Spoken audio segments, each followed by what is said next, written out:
Ya, halo kawan-kawan, balik lagi bersama saya di channel Denmas Haryo. Dan pada kesempatan kali ini saya ingin memberikan tips bagaimana cara mencetak mentok yang berkualitas dan juga bagus. Seperti apa tips dari saya? Yuk kita tonton videonya. Ya, halo kawan-kawan, pada kesempatan kali ini saya ingin memberikan tips bagaimana caranya mencetak mentok yang bagus dan juga berkualitas. Untuk langkah awalnya yaitu pemilihan induknya yang berkualitas dan juga besar. Seperti apa pemilihan indukan yang berkualitas? Kawan-kawan bisa melihat video saya yang sebelumnya yang membahas tentang bagaimana cara memilih indukan betina dan juga jantan yang bagus dan berkualitas. Kenapa kita harus memilih indukan yang bagus dan berkualitas? Karena dari indukan yang berkualitas pasti akan mengeluarkan anak-anakan yang berkualitas dan bagus juga ya kawan-kawan. Maka dari itu pemilihan indukan itu sangat penting. Dan untuk selanjutnya yang gak kalah penting lagi yaitu masalah pakan kawan-kawan. Masalah pakan, komposisi pakan itu sangat penting sekali ya kawan-kawan.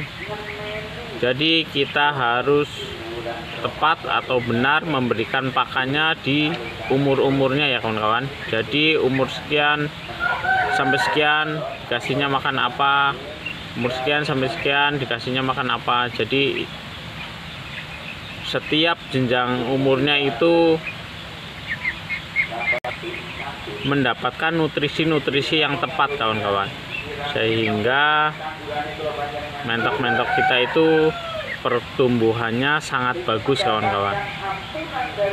Saya juga sudah pernah menjelaskan masalah pakan ya kawan-kawan di video sebelumnya. Silahkan kawan-kawan juga bisa melihat di video saya sebelumnya untuk masalah pakannya. Jadi setiap umur, setiap waktunya pakannya itu berbeda-beda tergantung nutrisi yang dibutuhkan oleh mentok kita. Dan untuk selanjutnya yaitu masalah kesehatannya ya kawan-kawan. Untuk kesehatannya, jadi mentok-mentok kita itu harus divaksin ya kawan-kawan. Jadi setiap 6 bulan sampai dengan satu tahun itu harus divaksin untuk menghindari virus-virus atau bakteri-bakteri yang masuk ke dalam tubuh mentok kita, agar mentok kita itu tetap sehat sehingga pertumbuhannya tidak terganggu ataupun terhambat. Dan untuk faktor berikutnya yaitu masalah kandang. Jadi setup kandang juga sangat berpengaruh untuk mencetak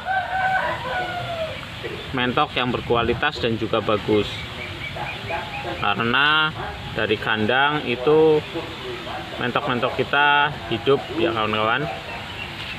Sehingga setup kandang itu sangat penting. Misalkan volume ataupun jumlah mentok dalam satu kandang itu harus dibatasi agar ruang gerak mentok kita itu sangat bagus ataupun lebih leluasa. Dan juga masalah kebersihan kandangnya. Kebersihan kandang juga sangat amat penting sekali kawan-kawan, karena jika kandang mentok kita kotor pasti akan mengganggu pertumbuhan tumbuh kembang mentok kita kawan-kawan. Jika pertumbuhan atau perkembangan mentok kita terhambat, maka mentok kita tidak mau besar atau bagus ya kawan-kawan. Setelah kandang, tips berikutnya atau faktor berikutnya yaitu masalah stok obat-obatan ya kawan-kawan. Jadi sebelum itu kita juga harus mempersiapkan obat-obatan ataupun vitamin untuk mentok kita, agar ketika mentok kita sakit segera ditangani kawan-kawan. Karena kalau tidak segera ditangani, mentok kita bisa mati ataupun pertumbuhan dan tumbuh kembang mentok kita itu terhambat karena mentok kita sakit. Maka dari itu kita harus segera menyiapkan obat-obatan ya kawan-kawan, dan juga kita juga belajar mengenai masalah ataupun penyakit-penyakit masalah entok. Jadi kita bisa segera menangani mentok-mentok kita yang sakit ya kawan-kawan, sehingga tumbuh kembangnya tidak terganggu.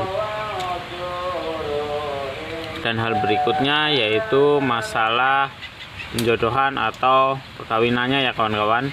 Jadi sebelum mentok-mentok kita itu dikawinkan, kita harus memperhatikan masalah usianya,